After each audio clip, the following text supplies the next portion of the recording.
അല്ല ആരാ ഇന്ന് വരുന്നെന്നാ പറഞ്ഞേ? എടാ അതാ മറ്റേ ദീപ്തി സായശ്രയ സംഘത്തിലെ ഖജാൻഡി, പേര് പ്രമീള. കാര്യം വരുന്ന ഒരു പെങ്കൊച്ച നമ്മൾ ഈ അയൽക്കൂട്ടം പരിപാടിയൊക്കെ പഠിപ്പിക്കാൻ വരുന്ന ഒരുത്തനും തനി കുണം കാണിച്ചേക്കല്. അതെന്തിനാണ് നീ എന്നെ നോക്കി പറഞ്ഞേ? എൻ്റെ പൊന്നളാവേ, ഇന്നത്തെ കാലത്ത് ഈ അയൽക്കൂട്ടമൊക്കെ പഠിപ്പിക്കാൻ വല്ല ആളുടെ ആവശ്യമുണ്ടോ? നമുക്ക് യൂട്യൂബ് ട്യൂട്ടോറിയൽ നോക്കി അങ്ങ് പഠിച്ചാൽ പോരെ. വരുന്നുണ്ട്, ഡീസൻ്റ് ആയിട്ട് ഇരിക്കേ. നിങ്ങളൊന്ന് മര്യാദയ്ക്ക് ഇരുന്നാൽ മതി. ആ എല്ലാരും നേരത്തെ എത്തിയോ? ആ നേരത്തെ എത്തി മിസ്സേ. മിസ്സോ? അല്ല, ഞങ്ങളെ പഠിപ്പിക്കാൻ വന്നല്ലേ, അപ്പോൾ കുറച്ച് ബഹുമാനമൊക്കെ ആകാമെന്ന് വിചാരിച്ചു. ഇതൊട്ട് പൊട്ടിയൊന്നും ഇന്നത്തന്നെ ഇവിടുന്ന് മിസ്സാക്കട്ടോ, ഉണ്ടായിരുന്നു. ആ ഓക്കെ ആദ്യം ഈശ്വര പ്രാർത്ഥനയാണേ. ആരെ കൂടത്തി നന്നായിട്ട് പാട്ട് പാടുന്നേ?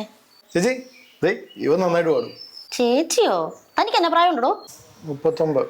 എനിക്ക് 30 ഉള്ളൂ. തനിക്ക് നാണമില്ല എന്നെ ചേച്ചിന്ന് വിളിക്കാൻ. താൻ പാട്.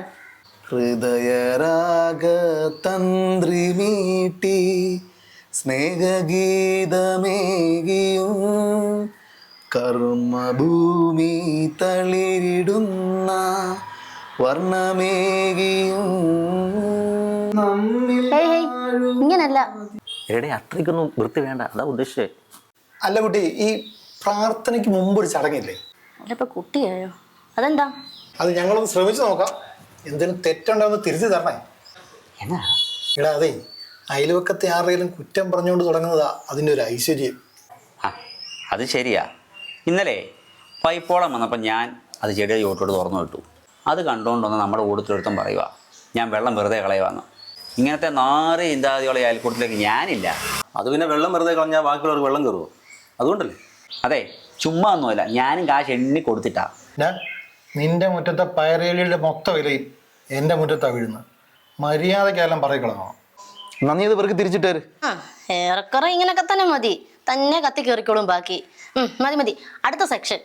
മീറ്റിംഗ് തുടങ്ങിക്കഴിഞ്ഞാൽ എൻ്റെ വീട്ടിൽ ആരും ഇല്ല, എനിക്ക് പെട്ടെന്ന് പോകണം എന്നൊക്കെ പറഞ്ഞ് പോകാനും ഒരാൾ വേണം. ആരാ അതിന് പറ്റിയ ആള്?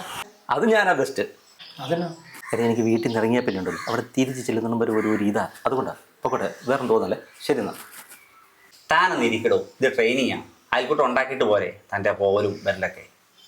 ഓക്കെ, ഇനി എന്ന് വേണം എല്ലാവരും ഒന്ന് വെളി വരെ പോയിട്ട് വന്നു. കുറച്ചു നേരം ബ്രേക്ക് എടുത്തു. ആ അത് നല്ല ഐഡിയ. പോച്ചിട്ടൊക്കെ വരാം. പോകാൻ തോന്നുന്നില്ല.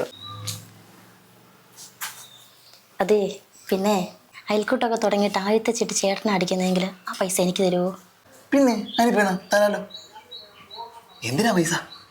ഞങ്ങളുടെ അയൽക്കൂട്ടത്തിൽ നിന്ന് ഞാൻ കുറച്ച് പൈസ എടുത്തായിരുന്നു. അത് ഇതുവരെ തിരിച്ചടയ്ക്കാൻ പറ്റിയില്ല. ഞാനാണ് മുങ്ങി നടക്കും അവിടുന്ന്.